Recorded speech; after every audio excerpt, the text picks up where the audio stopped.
Hello, আসসালামু আলাইকুম। আমি সাইফ ইসলাম শরীফ চলে এসেছি আজকে ঢাকার সবচাইতে সবার চেয়ে তো বড় একটা বিল্ডিংয়ের উপরে। আপনাদেরকে আজকে কিছু ঢাকার আপডেট ওয়েদার সম্পর্কে কিছু একটা ভিডিও দেব। সেই ভিডিওটা হচ্ছে আমি এখন চলে আসছি ঢাকা বিশ্ববিদ্যালয়। ঢাকা বিশ্ববিদ্যালয়ের উপর থেকে আপনার সবচাইতে উঁচু বিল্ডিং থেকে একটা ভিডিও করে আপনাদেরকে আপডেট দিয়েছি আজকে ঢাকা শহরের ওয়েদার সম্পর্কে। আজ হলো 30শে অক্টোবর 2025। আমরা আজকে ঢাকা শহর ওয়েদার সম্পর্কে একটা কথা বলতেছি।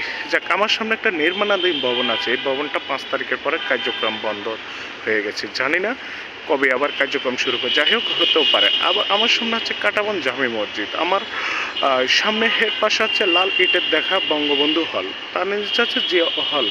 এখন আমি চলে যাব বিজয় 71 হল। বিজয় 71 হলের পরে চলে যাব আইবিএর হলে যাব মহসিন হলে। এই মিলে অনেকগুলো ভবন দেখা যাচ্ছে। সবচেয়ে উঁচু একটা ভবন দেখা যাচ্ছে শেখ হাসিনা বান ইউনিট। তারপরে একটা ভবন দেখা যাচ্ছে, সেটা হচ্ছে শেখ হাসিনা হল। আমরা আজকে ভিডিও এ পর্যন্ত শেষ করছি। তখন আমার ভিডিওটা যারা দেখবেন অতি দ্রুত চ্যানেলটি সাবস্ক্রাইব করে আমার পাশে থাকা বেল আইকনটি চাপ দিয়ে দেবেন, এবং কি সবাইকে আমার সাপোর্ট করার জন্য বলবো। সবাই ভালো থাকবেন, সুস্থ থাকবেন। আসসালামু আলাইকুম।